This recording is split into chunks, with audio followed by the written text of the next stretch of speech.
سورۃ الانفال مدنیہ، سورہ انفال مدینہ منورہ میں نازل ہوئی، وہی 75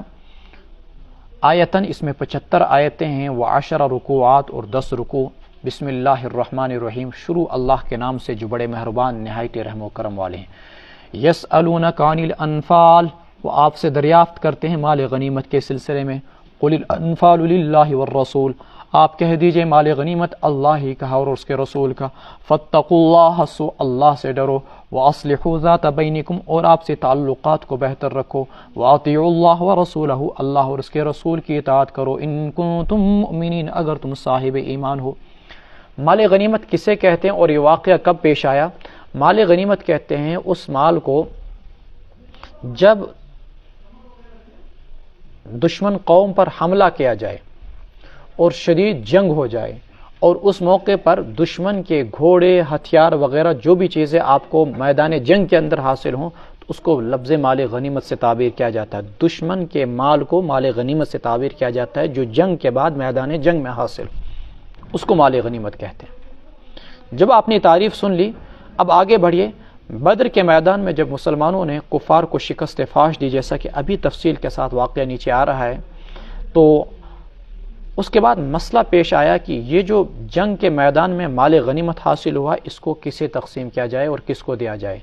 رسول اللہ صلی اللہ علیہ وسلم نے میدان جنگ میں جس وقت صفیں باندھی تھی، تو صفیں باندھتے وقت آپ نے یہ خیال کیا تھا کہ جوانوں کو اگلی صفوں میں رکھا تاکہ وہ طاقت کے ساتھ لڑیں، اور بوڑھوں کو ان کی پشت پر رکھا تھا تاکہ وہ ان کا دفاع اور ان کا سہارا بن سکیں۔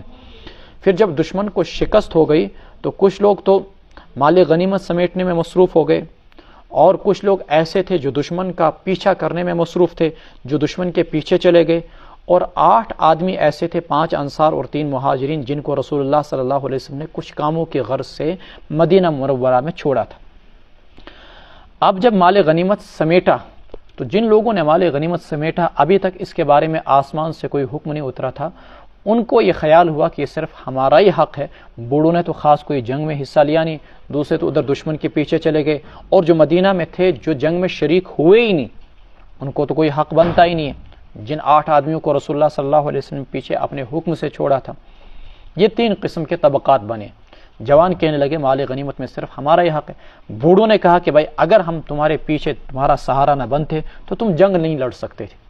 الغرض جب یہ اختلاف ہوا تو اس پر اللہ تبارک و تعالیٰ نے یہ آیات اتاری جس میں یہ حکم دیا گیا کہ مال غنیمت ٹوٹل اللہ اور اس کے رسول کا حق ہے، اللہ اور اس کے رسول جیسے چاہیں اس کو تقسیم کر سکتے ہیں۔ پھر وَاعْلَمُوا أَنَّمَا غَنِمْتُمْ جہاں سے 10واں سپارہ شروع ہوتا ہے، وہاں پر اللہ تبارک و تعالیٰ نے صاف بتا دیا کہ مال غنیمت کو کس طریقے سے تقسیم کیا جائے گا۔ قصہ مختصر، شریعت نے یہ حکم دیا کہ مال غنیمت کے 5 حصے تقسیم کیے جائیں۔ مثلا 1 لاکھ کا مال غنیمت ہوا تو 80,000 مجاہدین میں تقسیم کیا جائے، اور 1 حصہ جو ہے وہ بیت المال کے لیے چلا جائے گا۔ بیت المال میں پھر اللہ اور اس کے رسول، یتیم، غریب، مسکین، اور اسی طریقے سے مسافر اور رسول اکرم صلی اللہ علیہ وسلم کے جو قریبی رشتہ دار ہیں، ان پر اس کو تقسیم کیا جائے گا 5ویں حصے کو۔ باقی 4 حصے یعنی 80,000 وہ مجاہدین کے درمیان تقسیم کر دیے جائیں گے۔ قرآن کریم نے یہاں پر اسی حکم کو بیان کیا۔ چونکہ تھوڑے سے اختلافات پیش آئے تھے تو اللہ رب العزت نے فرمایا اصلحوا ذات بینکم، آپسی تعلقات کو بہتر کرو، اللہ اور اس کے رسول کی اطاعت کرو۔ انما المؤمنون الذين اذا ذكر الله وجلت قلوبهم واذا تليت عليهم آیاته زادتهم ایمانا، بلا شبہ مومنین وہی لوگ ہیں جب اللہ کا نام لیا جائے، وجلت قلوبهم ان کے دل کانپ جاتے ہیں، وَإِذَا تُلِيَتْ عَلَيْهِمْ آیَاتُهُ اور جب ان کے سامنے اللہ کی آیات تلاوت کی جاتی ہیں، زادتهم ایمانا تو وہ آیات ان کے ایمان میں اضافہ فرماتے ہیں، وَعَلَىٰ رَبِّهِمْ يَتَوَكَّلُونَ اور وہ اپنے رب پر بھروسہ کرتے ہیں، الَّذِينَ يُقِيمُونَ الصَّلَاةَ جو لوگ نمازوں کو قائم کرتے ہیں، وَمِمَّا رَزَقْنَاهُمْ يُنْفِقُونَ جو کچھ ہم نے انہیں دیا اس میں سے خرچ کرتے ہیں، أُولَٰئِكَ هُمُ الْمُؤْمِنُونَ حَقًّا یہی لوگ ہیں سچے مومن، لہم درجات عند ربہم ان کے لیے درجات ہیں ان کے رب کے ہاں، ومغفرت اور بخشش ہے، ورزق کریم اور عمدہ روزی ہے۔ دیکھیں اہل ایمان کی جو صفات یہاں پر بیان کی گئی ہیں کہ ہماری یہ کوشش ہونی چاہیے، ہمارا یہ ہدف ہونا چاہیے کہ یہ کیفیت قرآن پڑھتے وقت ہمارے اوپر طاری ہو جائے، یہ کیفیت یا جب بھی اللہ اور اس کے رسول کا کہیں پر تذکرہ ہو تو یہ کیفیت ہمارے سامنے طاری ہو جائے. اذا ذکر اللہ، جب اللہ کا تذکرہ آئے، قرآن کی تلاوت کی جائے، رسول اللہ صلی اللہ علیہ وسلم کی سیرت طیبہ کو بیان کیا جائے، وجلت قلوبہم، تو دلوں میں لرزہ طاری ہو جائے، کانپ جائیں. وَإِذَا تُلِيَتْ عَلَيْهِمْ آیاتہ، قرآن کریم کی آیات تلاوت کی جائیں، زادتہم ایمانا، تو ایمان میں اضافہ ہو جائے. جب یہ کیفیت پیدا ہوگی تو سمجھ لیجئے کہ ہم لوگ مومن بن گئے. تقشعر منہ جلود الذین یخشون ربہم، جب ان کے سامنے تہدیدات کی آیتیں تلاوت کی جاتی ہیں تو ان کے رونگٹے کھڑے ہو جاتے ہیں. وَإِذَا سَمِعُوا مَا أُنزِلَ إِلَى الرَّسُولِ تَرَىٰ أَعْيُنَهُمْ تَفِيضُ مِنَ الدَّمْعِ، جب وہ قرآن کو سنتے ہیں تو ان کی آنکھوں سے آنسو ٹپک پڑتے ہیں. یہ کیفیت اگر ہمارے اندر پیدا ہوگی، اور انشاءاللہ اللہ سے دعا کریں گے اللہ ہمارے اندر اس کیفیت کو پیدا کرے، تو سمجھ لیجئے کہ ہم صاحب ایمان بن گئے. لیکن اگر یہ کیفیت ابھی پیدا نہیں ہوئی تو سمجھ لیجئے کہ ابھی دلوں میں سختی ہے. ان دلوں کی سختیوں کو اللہ کے ذکر کے ذریعے سے، تلاوت کے ذریعے سے، گناہوں سے بچ کر، اتباع سنت کے ذریعے سے، حلال روزی کھا کر اس کیفیت کو پیدا کرنے کی ضرورت ہے، تاکہ ہم بھی ان متقیوں میں شامل ہو جائیں. اولئک هم المؤمنون حقا لهم درجات عند ربهم ومغفرۃ ورزق کریم کما اخرجک ربک من بیتک بالحق. یہاں سے آگے غزوہ بدر کا واقعہ بیان کیا جا رہا ہے. میں ہلکی سے آپ کے سامنے اس کی کیفیت کو بیان کر دوں اور اس کی تفصیل کو. رسول اللہ صلی اللہ علیہ وسلم جب مکہ مکرمہ سے ہجرت کر کے مدینہ طیبہ آئے تو باضابطہ طور پر مکہ کے لوگوں نے عبداللہ ابن ابی کے نام خط لکھا کہ جس شخص کو تم نے اپنے یہاں پناہ دی ہے اس کو یہاں سے باہر نکالو ورنہ ہم تم پر حملہ کریں گے. حضرت سعد ابن معاذ رضی اللہ تعالیٰ عنہ مکہ مکرمہ جاتے ہیں اور خانہ کعبہ کا طواف کرتے ہیں. طواف کرتے ہوئے اچانک ابو جہل آگے سے ملتا ہے اور یوں کہتا ہے کہ اگر تم کو ہمارے اس فلاں شخص نے پناہ نہ دی ہوتی تو میں تمہاری گردن اتار دیتا. اس موقع پر حضرت سعد ابن معاذ نے کہا کہ تم اگر ہمارے لیے خانہ کعبہ کا طواف بند کرو گے تو ہم تمہارے لیے ملک شام کے راستوں کو بند کر دیں گے، چونکہ تمہاری تجارت جو شام کے لیے جاتی ہے وہ مدینہ کے راستے سے ہو کر جاتی ہے، ہم تمہارے قافلوں کے راستے بند کر دیں گے. اکا دکا حملے بھی کیے باضابطہ طور پر انہوں نے، اور آ کر مدینہ منورہ کے اندر مکہ سے آئے 8-10 دن کا سفر طے کر کے، اور باضابطہ مسلمانوں کے مویشیوں کو، جانوروں کو اور کھیتوں کو نقصان پہنچایا. یہی کیفیت طاری تھی کہ مکہ والوں نے ایک قافلہ بھیجا ملک شام کی طرف جس میں 1000 اونٹ تھے، حفاظت پر 40 پہرے دار تھے، اور 50,000 دینار. ایک دینار بڑا مہنگا جاتا، 10-10 20-20 ہزار روپے کا. 50,000 دینار کا باضابطہ سامان تجارت تھا اس کے اندر. گویا کہ یہ مکہ کے مشرکوں کی ایک اقتصادی طاقت تھی. رسول اکرم صلی اللہ علیہ وسلم کو جب اطلاع ملی کہ ان کا یہ قافلہ آ رہا ہے تو یقین یہی تھا کہ یہ اقتصادی طاقت، یہ معاشی مال، یہ سارا کا سارا مسلمانوں کے خلاف فوج کشی میں صرف ہوگا. چنانچہ آپ صلی اللہ علیہ وسلم نے چاہا کہ اس قافلے کو روکا جائے. آپ نے مسلمانوں سے کہا بھائی اس طریقے سے قافلہ آ رہا ملک شام سے، اس کا راستہ روکنا ہے، کون کون تم میں سے ہمارے ساتھ جانے کے لیے تیار ہے؟ تو یہ ایک اتفاقاً کسی جنگ کے ارادے سے آپ صلی اللہ علیہ وسلم مدینہ طیبہ سے نہیں نکلے تھے، صرف ایک قافلے کا راستہ روکنے کے لیے آپ صلی اللہ علیہ وسلم نکلے تھے. آپ صلی اللہ علیہ وسلم کے ساتھ 313 حضرات انصار و مہاجرین نکلے اور آپ صلی اللہ علیہ وسلم آگے بڑھے. ادھر ابو سفیان کو علم ہوا، سیرت کی کتابوں میں بڑی تفصیلات موجود ہیں، اس کو کسی طریقے سے علم ہوا کھجور کی گٹھلیوں سے جو مدینہ منورہ کی اونٹنیوں کی لید ایک جگہ پڑی ہوئی تھی، اس سے اس کو علم ہوا کہ مسلمانوں کا قافلہ یہاں پر آیا ہوا ہے ہم پر حملہ کرنے کے لیے. تو اس نے سمندر کے کنارے کے راستے سے لشکر کو بچا کر مکہ کی طرف لے لیا، لیکن اس نے احتیاط اتنی کی تھی کہ مسلمان ہم پر حملہ آور ہونے کے لیے جا رہے ہیں. زمزم غفاری کو اس نے روانہ کیا کہ جا کر مکہ مکرمہ کے اندر مکہ والوں کو بتاؤ کہ ہم پر حملہ ہوا ہے،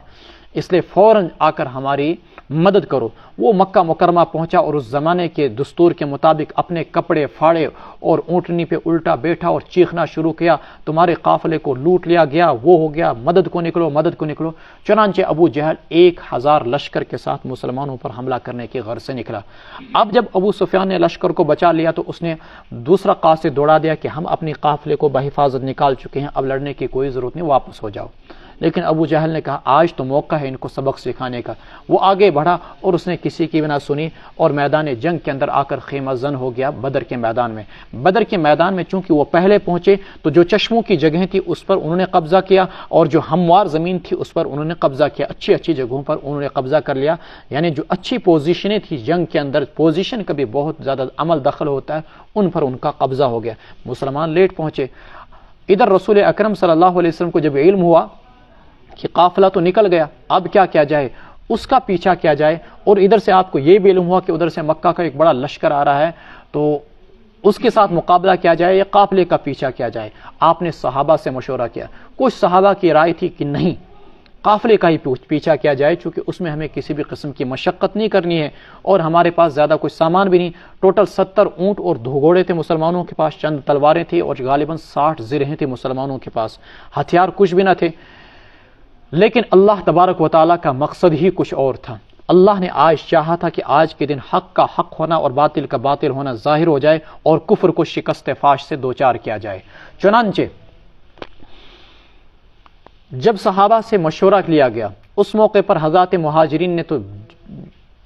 بڑھ چڑھ کر جان اور مال کی قربانی دینے کے وعدے کیے اور بڑھ چڑھ کر تقریریں بھی کی۔ اللہ کے رسول صلی اللہ علیہ وسلم پھر بار بار پوچھتے رہے۔ حضرات انصار سمجھ گئے کہ آپ صلی اللہ علیہ وسلم ہم سے مخاطب ہیں۔ جب مدینہ طیبہ آپ صلی اللہ علیہ وسلم تشریف لائے تھے تو ایگریمنٹ میں یہ طے ہوا تھا کہ اگر مدینہ منورہ پر حملہ ہو جاتا ہے تو انصار دفاع کریں گے اور مسلمان مل کر، لیکن اگر مدینہ سے باہر آپ صلی اللہ علیہ وسلم کہیں کسی دشمن پر حملہ کرتے ہیں تو انصار ساتھ دینے کے مکلف نہیں ہوں گے، اس لیے آپ بار بار پوچھ رہے تھے۔ تو حضرات صحابہ نے اس وقت جو جان نثاری کی تقریریں کی وہ تاریخ اسلام کے اندر اوراق کی زینت بنی ہوئی ہے۔ فرمایا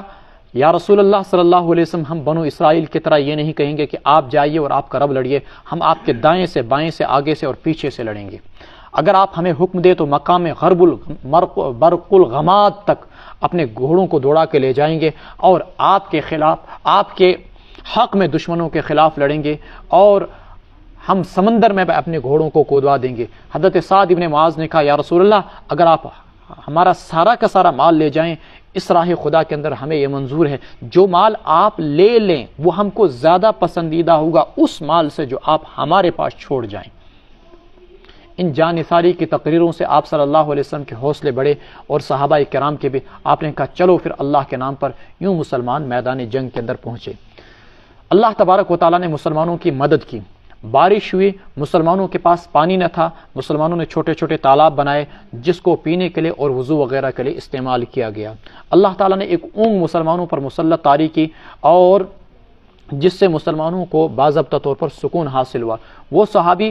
غالباً حضرت علی رضی اللہ تعالیٰ عنہ یا سعد ابن معاذ یا ابوبکر صدیق رضی اللہ تعالیٰ عنہ، جو رسول اللہ صلی اللہ علیہ وسلم کی پہرے داری کے فرائض کو انجام دیا کرتے تھے، فرماتے ہیں بدر کی رات سارے کے سارے صحابہ سوئے تھے، ایک ہستی جاگی ہوئی تھی جو ساری رات رو رہی تھی اور اللہ سے گڑ گڑا کے کہہ رہی تھی اللہم ان تہلک ہذہ العصابہ لا تعبد بعدها فی الارض، خدایا اگر آج تو نے اس مٹھی بھر جماعت کو ہلاک کر دیا تو آج کے بعد زمین پر آپ کی پرستش نہ کی جائے گی، آپ کی عبادت نہ کی جائے گی۔ حضرت ابوبکر صدیق رضی اللہ تعالیٰ عنہ، آپ کی چادر بار بار گری تھی، آئے اور کہا یا رسول اللہ بس کیجئے، اللہ نے جو آپ سے وعدہ کیا ہے انشاءاللہ اللہ اس وعدے کو آج پورا کر کے دکھائیں گے۔ چنانچہ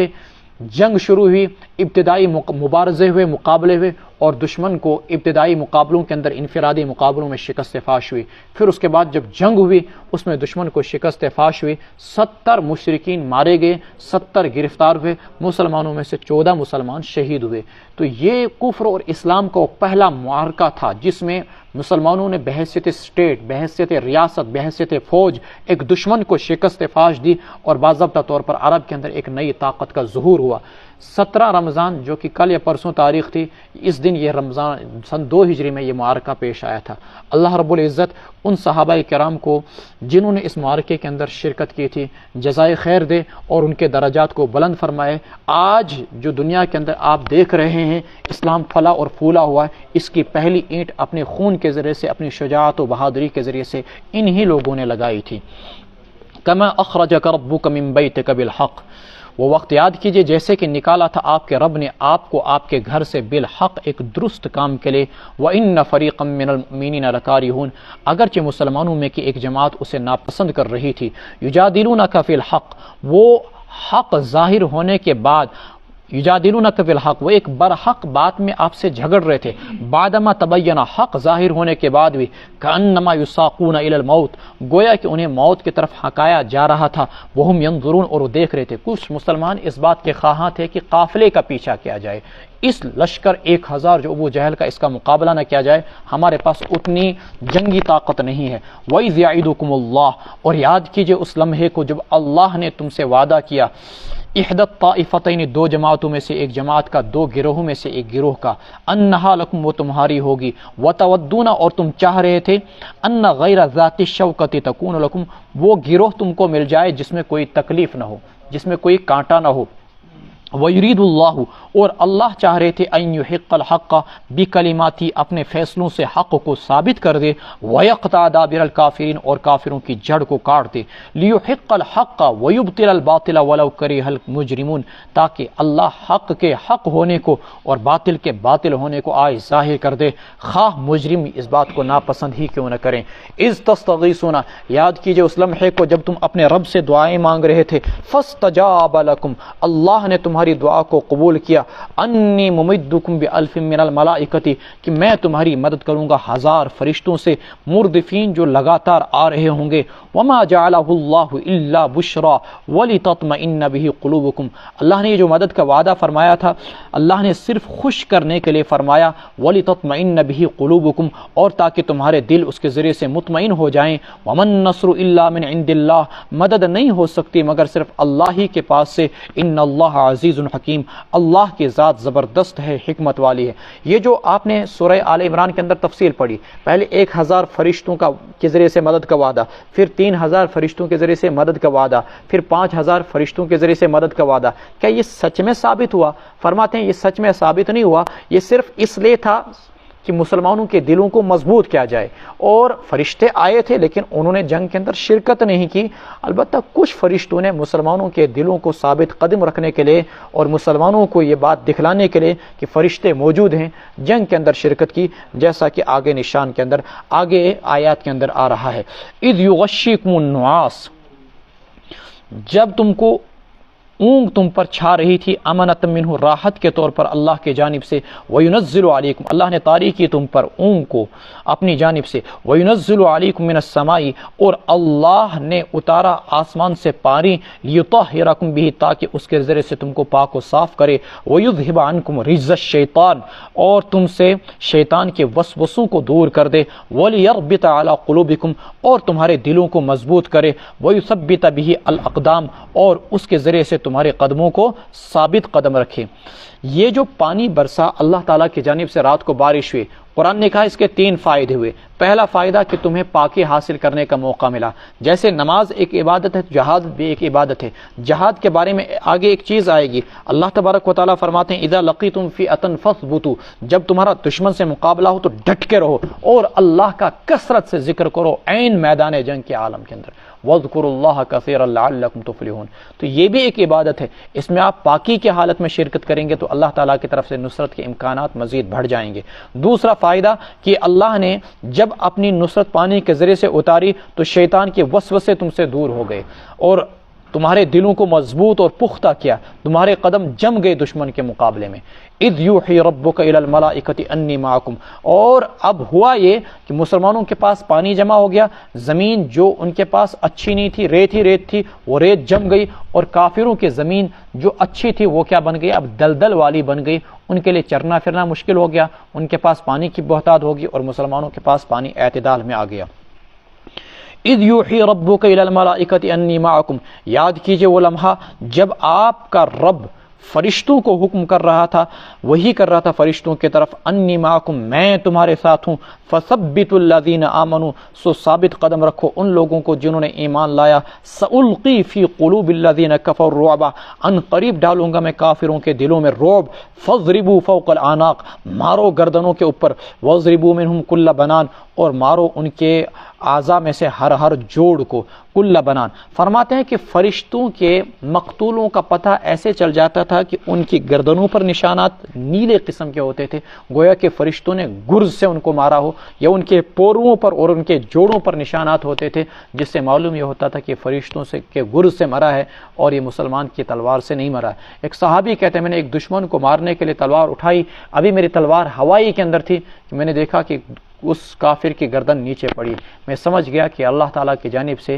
باضابطہ طور پر مسلمانوں کی نصرت ہے آج۔ فَاضْرِبُوا فَوْقَ الْأَعْنَاقِ وَاضْرِبُوا مِنْهُمْ كُلَّ بَنَانٍ ذَلِكَ بِأَنَّهُمْ شَاقُّوا اللَّهَ، یہ ایسا کیوں ہوا؟ اس لیے کہ انہوں نے اللہ اور اس کے رسول کی نافرمانی کی۔ وَمَن يُشَاقِقِ اللَّهَ وَرَسُولَهُ، اور جو اللہ اور اس کے رسول کی نافرمانی کرے گا فَإِنَّ اللَّهَ شَدِيدُ الْعِقَابِ، اللہ سخت ترین سزا دینے والے ہیں۔ ذَلِكُمْ، یہ بات تو ہولی، فَذُوقُوهُ وَأَنَّ لِلْكَافِرِينَ عذاب النار، چکھو تم اس عذاب کا مزہ، اور کافروں کے لیے دوزخ کی آگ بھی ہوگی، دنیا میں قتل اور آخرت کے اندر دوزخ کی آگ۔ آگے ایک اصول بیان کیا جا رہا ہے کہ اگر آپ دشمن کے ساتھ میدان جنگ کے اندر ہیں تو آپ کے لیے پشت پھیر کر بھاگنا حرام اور گناہ کبیرہ ہے۔ جن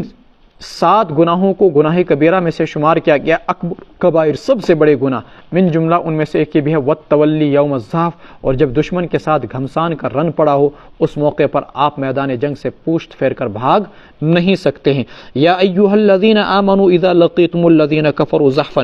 اے ایمان والو جب تمہیں سامنا کرنا پڑے کافروں کے ساتھ زحفا، جبکہ وہ تم پر چڑھائی کر رہے ہوں، فلا تولوہم الادبار، تو تم ان سے پشت نہ پھیرو۔ ہاں 2 صورتوں میں پشت پھیرنا جائز ہے۔ نمبر 1 ہے کہ پینترا بدلنے کے لیے، کہ بظاہر دشمن کو دکھلایا یوں میں پیچھے ہٹ رہا ہوں اور دشمن اپنی ساری طاقت جھونک دے آپ کو شکست دینے میں، آپ اچانک واپس اس پر پلٹ کر حملہ کریں اور اس کو شکست فاش دے دیں، جس کو کہ کرار کہتے ہیں۔ مثلا حضرت علی رضی اللہ تعالیٰ عنہ کو جو حیدر کرار کہا جاتا ہے، پیچھے ہٹتے پھر پیچھے ہٹ کر اچانک واپس اتنا زوردار حملہ کرتے کہ دشمن کے ہوش و حواس اڑ جاتے۔ پینترا بدلنے کے لیے کسی پلاننگ کے تحت، کسی چال کے تحت سامنے سے ہٹے، پیچھے سے اٹیک کیا، دائیں سے ہٹے، بائیں سے اٹیک کیا، اس غرض سے تو آپ کے میدان جنگ سے ہٹنا جائز ہے۔ نیز یہ کہ آپ دشمن کے مقابلے میں اتنے کم رہ جائیں کہ آپ کا دشمن سے مقابلہ نہ ہو سکے اور آپ کو دشمن چاروں جانب سے گھیر لے، اس موقع پر اگر آپ اس لیے پیچھے ہٹتے ہیں کہ اپنی فوج سے آ ملیں اور پھر فوج کے ساتھ مل کر دوبارہ حملہ کریں، تب تو میدان جنگ سے ہٹنا جائز ہے۔ اگر انسان اس کے بغیر، ان وجوہات کے بغیر میدان جنگ سے ہٹا تو جہنم کی آگ کا ایندھن بنے گا، جیسا کہ قرآن کریم کہتا ہے وَمَن يُوَلِّهِمْ يَوْمَئِذٍ دُبُرَهُ، اور جو شخص اپنی پشت پھیرے گا اس دن یعنی جنگ کے دن، إِلَّا مُتَحَرِّفًا لِقِتَالٍ، مگر پینترا بدلنے کے لیے جنگ کے خاطر، او متحیزن الی فئۃ، یا فوج سے آ ملنے کے لیے، متحیزن الی فئۃ، فوج کی کسی جماعت سے آ ملنے کے لیے، ان 2 غرضوں کے سوا جو بھی شخص میدان جنگ سے بھاگے گا فقط باء بغضب من اللہ، تو وہ اللہ کے غضب کو لے کر لوٹا، ومأواہ جہنم، اور اس کا ٹھکانہ دوزخ ہوگا، وبئس المصیر، اور بہت ہی بدترین ٹھکانہ۔ آپ کہیں گے میدان جنگ سے ہٹنا یہ کون سا اتنا بڑا جرم ہے جس کی وجہ سے اس کو جہنم کی آگ میں جھونکا جا رہا ہے؟ کیوں؟ جب چند لوگ دشمن کے مقابلے سے پیچھے ہٹتے ہیں تو ساری کے ساری فوج کے قدم اکھڑ جاتے ہیں، دوسروں کے اندر مایوسی پھیل جاتی ہے، پھر دیکھا دیکھی سب کے سب بھاگنا شروع کر دیتے ہیں، یوں شکست مقدر ٹھہرتی ہے۔ فَلَمْ تَقْتُلُوهُمْ وَلَكِنَّ اللَّهَ قَتَلَهُمْ، تم نے نہیں قتل کیا ان کو لیکن اللہ ہی نے ان کو قتل کیا۔ وما رمیت اذ رمیت، اور نہیں پھینکا آپ نے اس مشت خاک کو، اذ رمیت جب آپ نے پھینکا، ولکن اللہ رما، لیکن اللہ ہی نے پھینکا، ولیبلی المؤمنین منہ بلاء حسنا، اور تاکہ اللہ مومنوں کو اپنی طرف سے بہترین انعام عطا کرے۔ یہاں پر بلاء کا ترجمہ انعام سے کریں گے، یبلی ابلا، یبلی ابلاء، انعام عطا فرمائے مومنوں کو اپنی طرف سے بہترین۔ ان اللہ سمیع علیم، اللہ سننے والے ہیں، اللہ جاننے والے ہیں۔ اللہ تبارک و تعالیٰ کے حکم سے رسول اکرم صلی اللہ علیہ وسلم نے ایک مشت خاک لی، یعنی مٹی لی مٹھی بھر کر، اور شاہت الوجوہ پڑھ کر اس کو یوں دشمنوں کی طرف پھینک دیا۔ آپ صلی اللہ علیہ وسلم کا پھینکنا تھا کہ اللہ نے ہوا کو حکم دیا اور ہوا نے اس مشت خاک کو کافروں کی آنکھوں میں پہنچایا، سب کافروں کی آنکھوں میں، ان کو کچھ نظر نہیں آنے لگا اور وہ آنکھیں ملتے رہ گئے، اور ادھر سے مسلمانوں نے جو اٹیک کیا ان پر مارنا شروع کیا۔ کافروں کو کچھ نظر نہیں آ رہا تھا، مسلمانوں نے ان کو مارنا شروع کیا اور وہ میدان جنگ چھوڑ کر بھاگے۔ یہاں پر اللہ تبارک و تعالیٰ فرما رہے ہیں یہ جو مشت خاک آپ نے پھینکی یہ آپ کا کام نہیں، یہ اللہ نے پھینکی، اللہ ہی نے ان کی آنکھوں تک پہنچائی، اور پھر اللہ ہی نے آپ کے لیے ان کو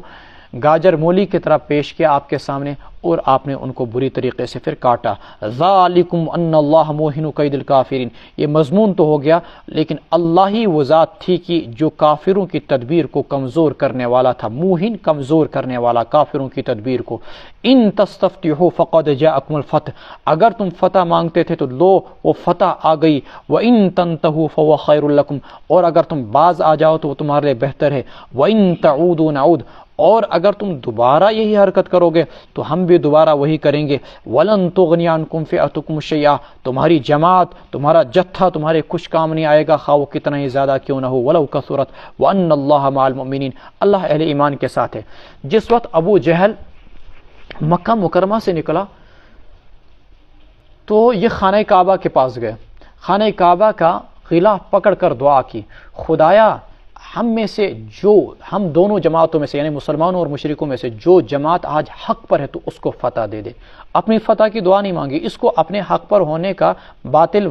پر تھا حالانکہ لیکن حق پر ہونے کا اتنا یقین تھا کہ یوں دعا کرنے لگا جو لوگ، جو ہم میں سے آج ہدایت پر ہے، حق پر ہے تو اس کو فتح دے، ہم دونوں میں سے جو معزز ہے اس کو فتح دے،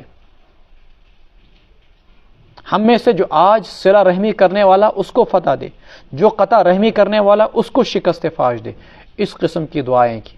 اللہ تعالیٰ نے کہا بالکل قبول ہے، اس میں کوئی حرج نہیں، آج تمہاری دعا کو قبول کیا جائے گا۔ چنانچہ جب میدان جنگ کے اندر پہنچا تو اللہ اسی کے متعلق کہہ رہے ہیں تم لوگ اگر فتح مانگ رہے تھے اہل حق کی، لو وہ فتح آ گئی، فقط جاءکم الفتح، لیکن آئندہ کے لیے یاد رکھنا اگر تم باز آ گئے تو ٹھیک ہے تمہارے لیے بہتر، وَإِن تَعُودُوا نَعُودْ، پھر اگر تم نے مسلمانوں پر دوبارہ ایسے حملہ کرنے کی کوشش کی تو اللہ تبارک و تعالیٰ کی مدد دوبارہ آئے گی اور پھر تمہاری جماعتیں تمہارے کام نہیں آئیں گی، وَلَوْ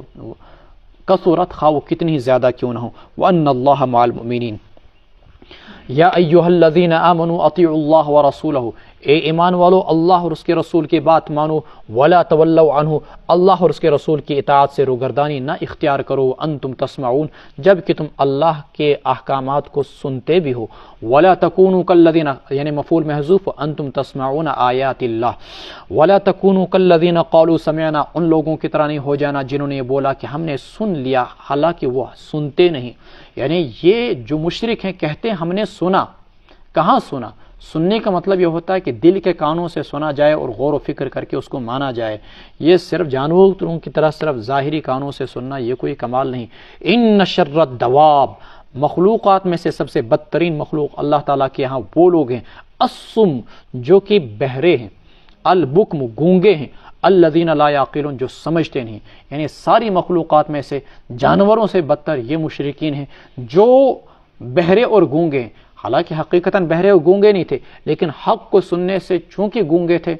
بہرے تھے، اور حق کو بولنے سے گونگے تھے، اس لیے قرآن کریم نے ان کو حق کے نہ سننے کے لحاظ سے بہرا کہا، حق کو نہ بولنے کے لحاظ سے گونگا کہا، الذین لا یعقلون۔ ولو علم اللہ فیہم خیرا، اگر اللہ کو ان میں کسی بھی قسم کی کوئی بھلائی معلوم ہوتی، لاسمعہم، اللہ ان کو سناتا، ولو اسمعہم، اگر انہیں سناتا تو یہ پھر بھی روگردانی اختیار کرتے، منہ پھیر کر، وہم معرضون، اعراض و بے رخی برتتے ہوئے۔ یا ایھا الذین آمنوا استجیبوا للہ وللرسول، اے ایمان والو سنو اللہ اور اس کے رسول کی آواز کو، اذا دعاکم، جب کہ وہ تمہیں پکاریں، لما یحییکم، تمہاری حیات بخش چیزوں کی خاطر، وَاعْلَمُوا، اور جان جاؤ کہ اللہ حائل ہو جاتا ہے بندے اور اس کے دل کے بیچ، یحول بین المرء وقلبہ وانہ الیہ تحشرون، اور اللہ ہی کی طرف تم سب کو اکٹھا کیا جائے گا۔ ایک صحابی نماز پڑھ رہے تھے، حضرت ابی بن کعب رضی اللہ تعالیٰ عنہ، غالباً اللہ کے رسول نے آواز دی، ایک بار، دو بار، تین بار، نفل پڑھ رہے تھے، حکم یہ تھا کہ اللہ اور اس کے رسول کی آواز کو سن کر نماز توڑ کر فوراً حاضر ہو جائیں، لیکن وہ نہ آئے۔ بعد میں جب سلام پھیر کر پہنچے تو اللہ کے رسول نے یہ آیت پڑھ کر سنایا، کیا تم نے یہ اللہ کا حکم نہیں سنا کہ جب اللہ اور اس کے رسول تم کو پکاریں تو فوراً وہاں پر حاضر ہو جاؤ؟ لما یحییکم، تمہاری حیات بخش چیزوں کی طرف۔ حیات بخش چیزوں سے کیا مراد؟ بعض علماء نے کہا جہاد، جہاد ہی میں تمہاری زندگی ہے، جہاد ہی میں تمہاری زندگی اور حیات ہے، جہاد نہیں کرو گے تمہارے لیے ذلت اور موت ہے۔ بعض علماء نے کہا نہیں، شریعت کے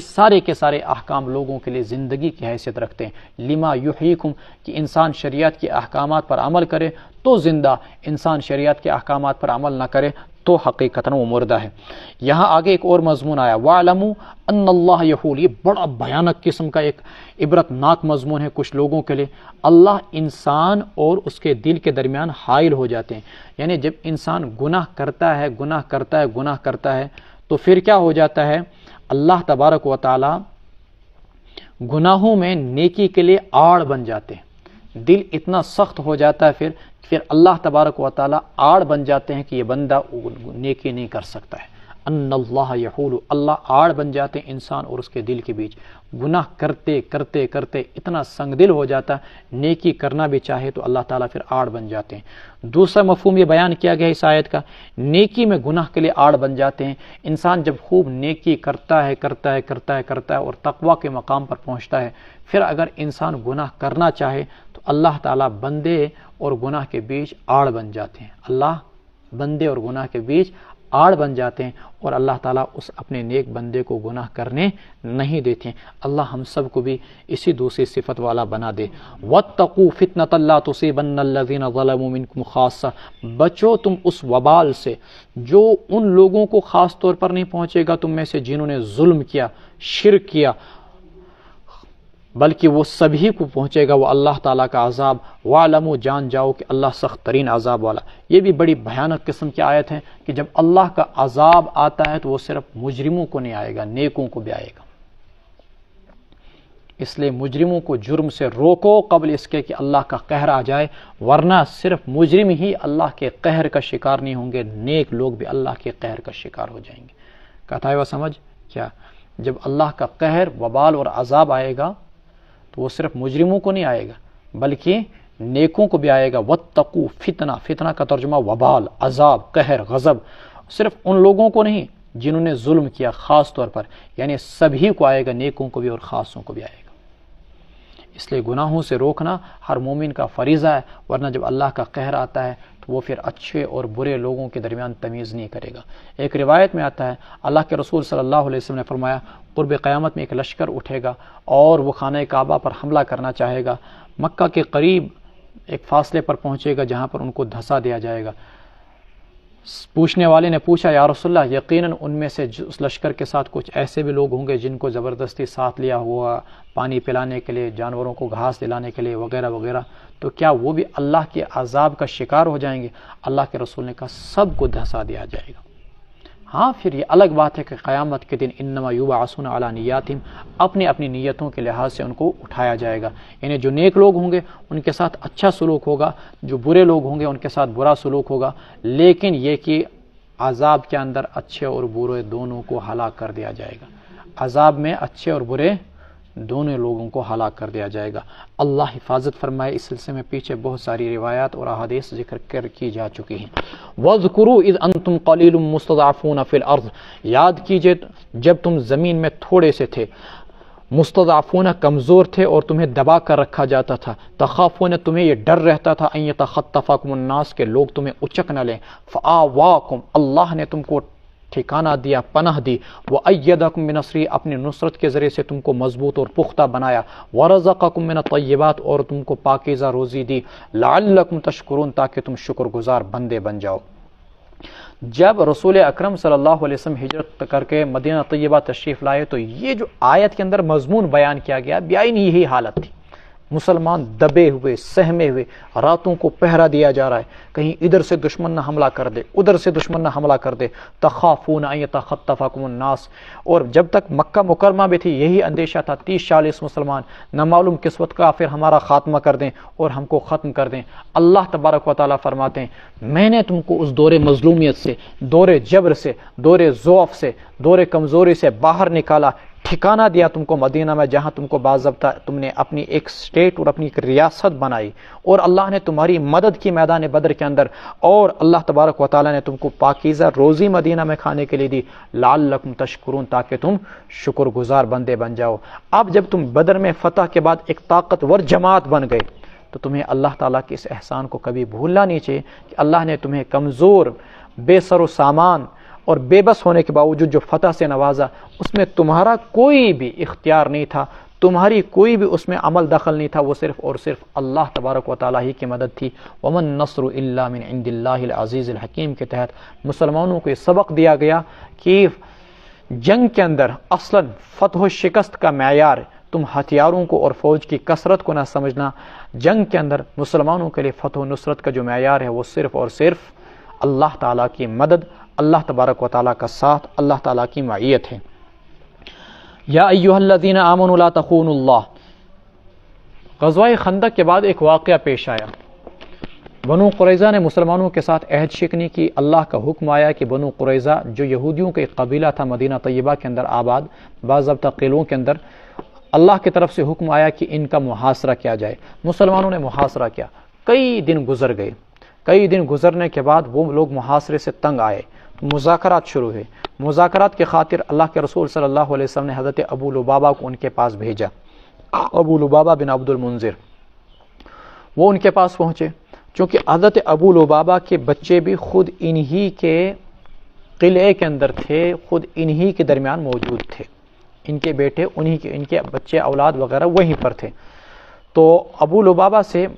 یہودیوں نے ازراہ مشورہ پوچھا، تمہاری کیا رائے ہے؟ کیا ہم رسول اللہ صلی اللہ علیہ وسلم کو حکم مان لیں کہ جو کچھ ہم ان پر چھوڑ دیں، کہ جو کچھ وہ ہمارے متعلق فیصلہ فرما لیں تو ہمیں وہ منظور ہوگا؟ ابو لبابہ کے چونکہ بچے یہاں پر تھے تو اس لیے انہوں نے ترس کھا کر یوں کہہ دیا، یعنی اگر تم نے رسول اللہ صلی اللہ علیہ وسلم کو حکم مان لیا تو تمہاری گردنیں کاٹ دی جائیں گے۔ اس کے بعد انہوں نے کہا چلو پھر ایسا کرتے ہیں، ہم سعد ابن معاذ کو اپنا حکم مان لیتے ہیں۔ لیکن ابو لبابہ کو فوراً یہ احساس ہو گیا کہ میں نے رسول اللہ صلی اللہ علیہ وسلم کے شان میں یہ کیا بات کہہ دی، اور اللہ کے رسول کا راز میں نے کیوں ظاہر کر دیا کہ رسول اللہ صلی اللہ علیہ وسلم کی ان کے متعلق کیا رائے ہے کہ بنو قریظہ کو قتل کر دیا جائے۔ تو یہ بجائے اس کے کہ واپسی پر اللہ کے رسول کو جا کر بتاتے کہ میں نے کیا کیا، یہ وہاں سے آئے اور 2-3 کلومیٹر دور تھا، مسجد نبوی میں آئے اور اپنے آپ کو ایک ستون کے ساتھ باندھ دیا۔ وہ ستون آج بھی آپ دیکھیں گے روضہ رسول کے بائیں طرف پہلا ستون پڑتا ہے فرسٹ میں استوانہ ابو لبابہ، اس کے بعد اسی کے ساتھ اس سائیڈ ہے استوانہ عائشہ۔ اپنے آپ کو اس ستون کے ساتھ باندھ دیا 9 دنوں تک، جب تک اللہ تبارک و تعالیٰ میری توبہ کو قبول نہ فرمائے، نہ کھاؤں گا نہ پیوں گا، کچھ بھی نہیں کروں گا، بس یہیں پڑا رہوں گا۔ 9ویں دن اللہ تبارک و تعالیٰ کی جانب سے ان کی توبہ قبول ہوئی، اور اللہ کے رسول نے کہا اگر میرے پاس آئے ہوتے ڈائریکٹ تو میں ان کے لیے دعا کرتا، اللہ ان کی توبہ کو قبول فرما لیتے، اپنے آپ کو اس مشقت میں ڈالنے کی ضرورت نہیں۔ بعض صحابہ نے کھولنا چاہا رسی کو، کہا نہیں، جب تک اللہ کے رسول نہیں کھولیں گے تب تک میں اسے نہیں کھولنے دوں گا۔ رسول اللہ صلی اللہ علیہ وسلم تشریف لائے، اپنے دست مبارک سے رسی کو کھولا۔ انہوں نے کہا یا رسول اللہ، چونکہ آج میرے لیے خوشی کا دن ہے کہ اللہ نے میری توبہ قبول فرمائی ہے، لہٰذا میں اپنا سارا مال اللہ کے راستے میں صدقہ کر دوں۔ اللہ کے رسول نے فرمایا نہیں، یہ اعتدال نہیں، آپ ہر چیز میں اعتدال کو پسند فرماتے، 1/3 کو صدقہ کرو، 2/3 خود رکھو۔ ایک چیز معلوم ہوئی، آگے 11ویں سپارے میں آئے گا، متعدد جگہوں پر آئے گا، صحابہ کو جب بھی کوئی خوشی ملتی تو وہ اپنا مال اللہ کے راستے میں صدقہ کرتے۔ اور ہمارے ہاں جب کسی کو خوشی آتی ہے، بدبخت لوگ شرابیں پیتے ہیں اور پتہ نہیں ناچ گانے کی محفلیں لگاتے ہیں۔ صحابہ کا یہ طریقہ نہیں، صحابہ کی یہ سنت نہیں۔ صحابہ کی سنت پوری ذخیرہ حدیث میں ہر جگہ یہ ملے گی کہ وہ اپنے مال کو اللہ کے راستے میں جب خوشی ملتی تھی صدقہ کر دیا کرتے تھے۔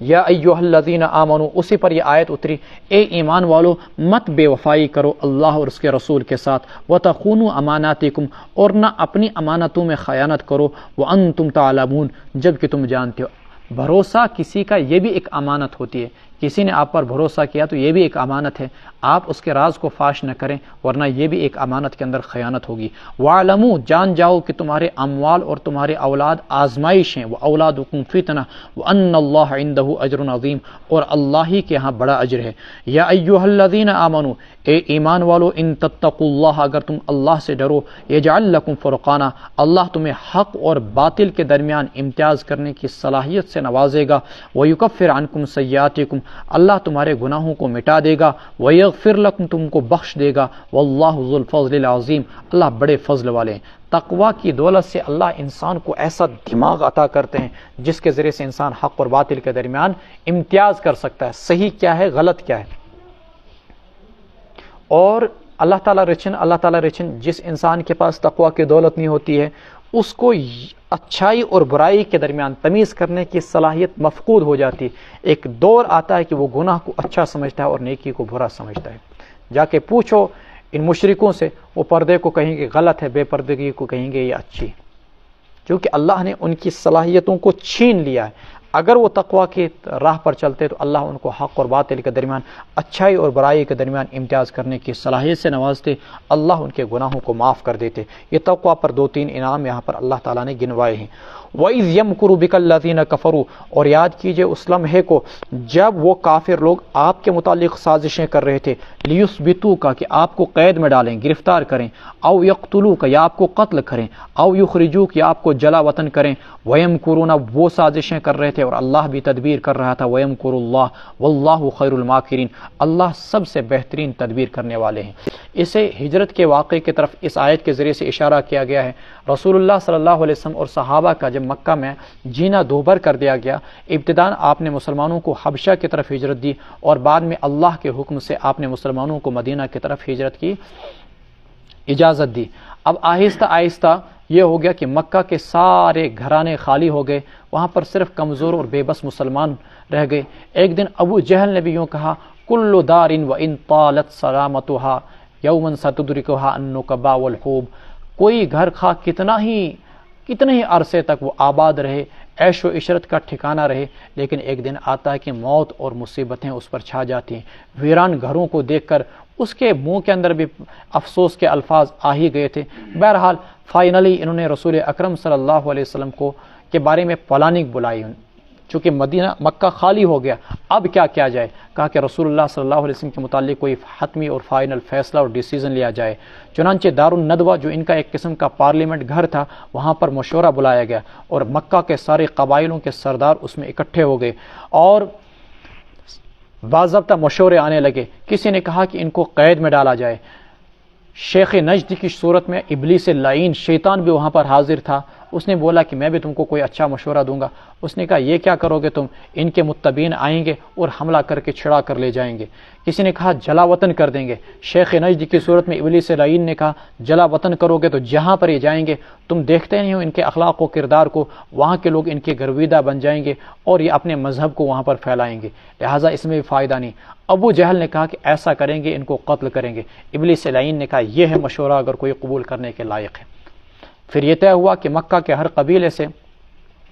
12 قبیلوں سے 12 آدمیوں کو لیا جائے اور رات کے اندھیرے میں آپ صلی اللہ علیہ وسلم کو جب صبح اٹھیں آپ پر حملہ کیا جائے۔ عرب خواہ وہ کتنے ہی گھرے ہوئے تھے، لیکن اتنے گھرے ہوئے نہیں تھے جتنے کہ اس دور کے لوگ رات میں کسی گھر میں گھسنے کو وہ بالکل معیوب سمجھتے تھے۔ گھر میں داخل نہیں ہوئے، باہر پوری رات رہے کہ جو ہی یہ باہر نکلیں گے تب حملہ کریں گے۔ اللہ کے رسول صلی اللہ علیہ وسلم کو وحی کے ذریعے سے سارے حالات سے باخبر کر دیا گیا اللہ کی جانب سے، اور اللہ کی طرف سے حکم آیا کہ رات کو آپ شاہت الوجوہ پڑھتے ہوئے اور ہاتھ میں ریت کا ایک مٹھی لے کر ان کی طرف پھینک دیں، اللہ تبارک و تعالیٰ ان کی بینائی کو سلب کر لیں گے۔ اللہ تبارک و تعالیٰ اس وقت ان کو آپ کی نگاہوں سے، آپ کو ان کی نگاہوں سے پوشیدہ کر دیں گے، آپ ان کے درمیان سے نکل جائیں گے۔ چنانچہ آپ صلی اللہ علیہ وسلم ان کے درمیان نکل گئے۔ حضرت علی رضی اللہ تعالیٰ عنہ کو اپنے بستر پر سلا دیا اور آپ صلی اللہ علیہ وسلم 3 دن غار ثور میں رہے، اور پھر آہستہ آہستہ طویل واقعہ میں اختصار کے ساتھ بیان کر رہا ہوں، آپ صلی اللہ علیہ وسلم کئی دن کے بعد مدینہ منورہ پہنچے۔ تو چونکہ آپ کو قتل کرنے کی سازشیں کی،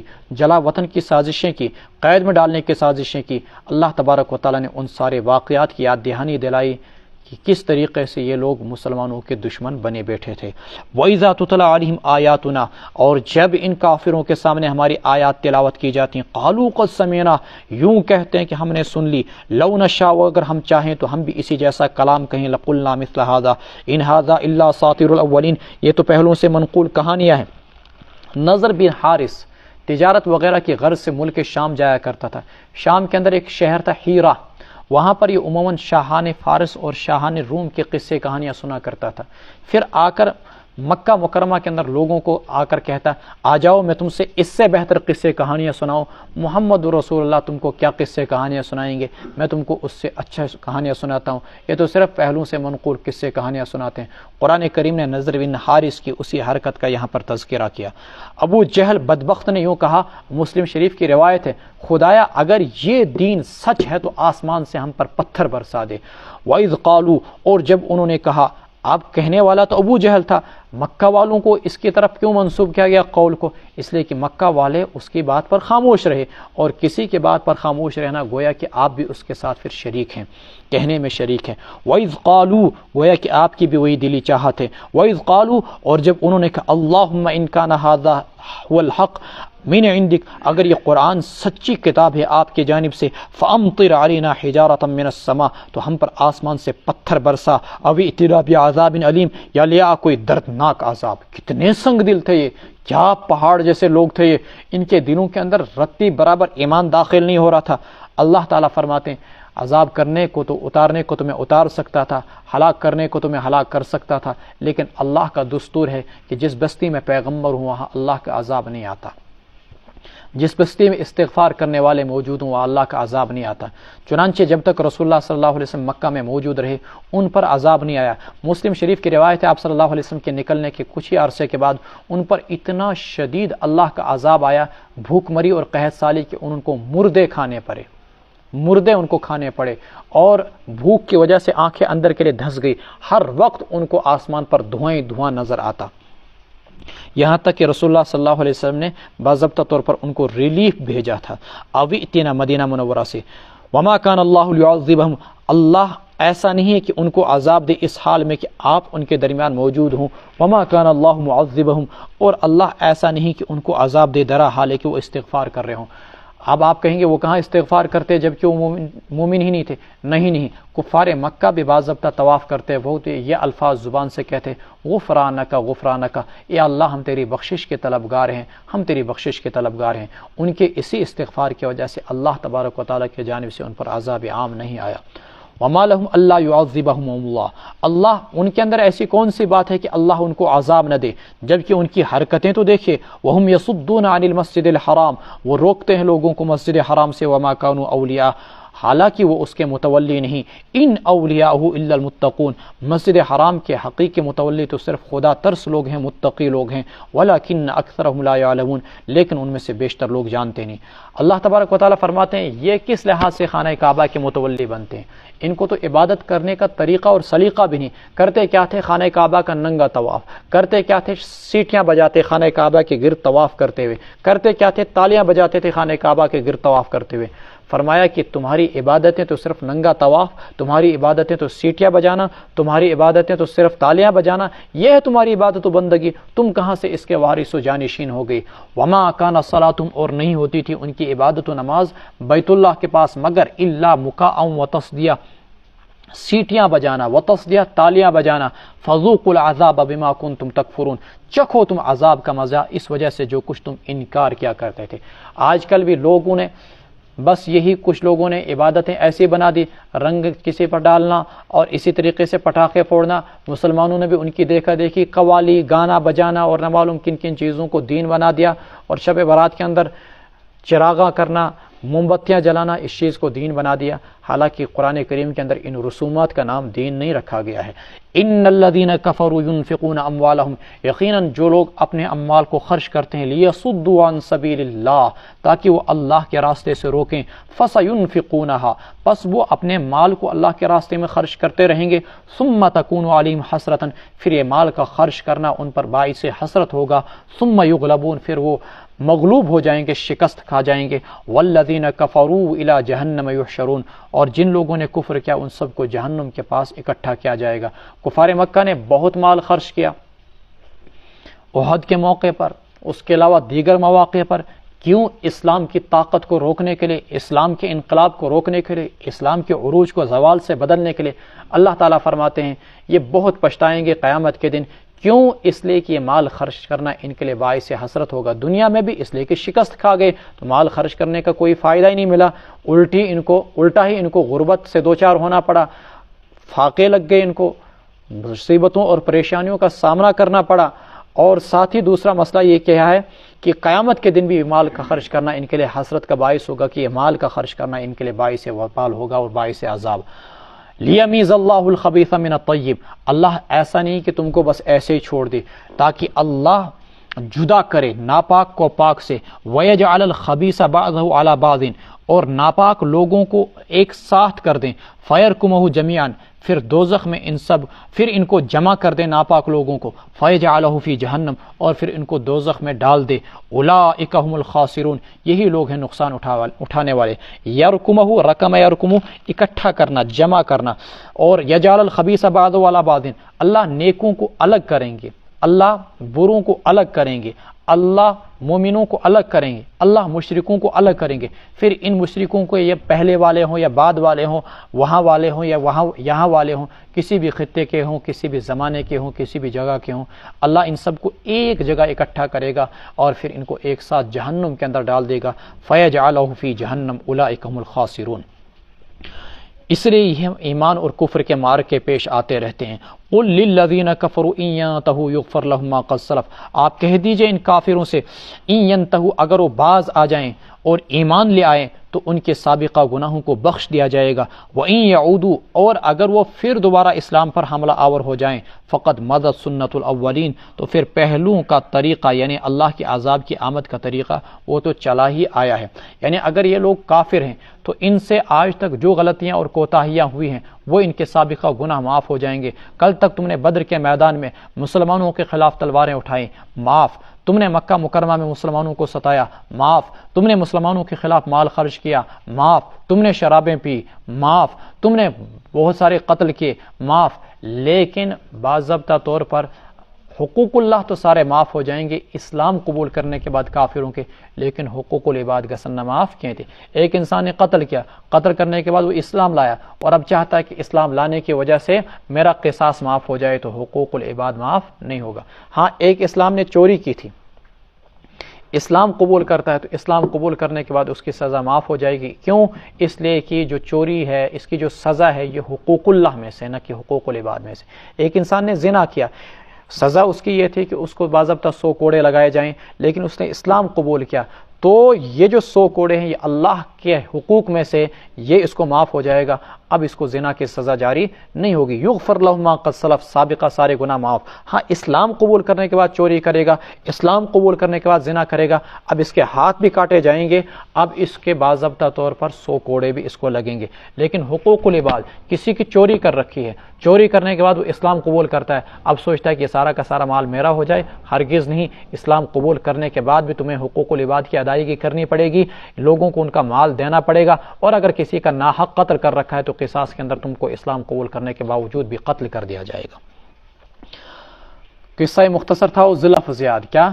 اسلام قبول کرنے کے بعد حقوق اللہ تو معاف ہو جاتے ہیں لیکن حقوق العباد معاف نہیں ہوتے ہیں۔ یہ اتنی خطرناک چیز ہے حقوق العباد۔ وَقَاتِلُوهُمْ حَتَّى لَا تَكُونَ فِتْنَةٌ وَيَكُونَ الدِّينُ كُلُّهُ لِلَّهِ، اور آپ ان کے ساتھ لڑیے، حتیٰ لا تکون فتنہ، یہاں تک کہ روئے زمین پر کوئی فتنہ باقی نہ رہے۔ فتنے سے مراد کافروں کا وہ غلبہ جس غلبے کے ذریعے سے وہ لوگوں کو اسلام کے قبول کرنے سے روکتے تھے۔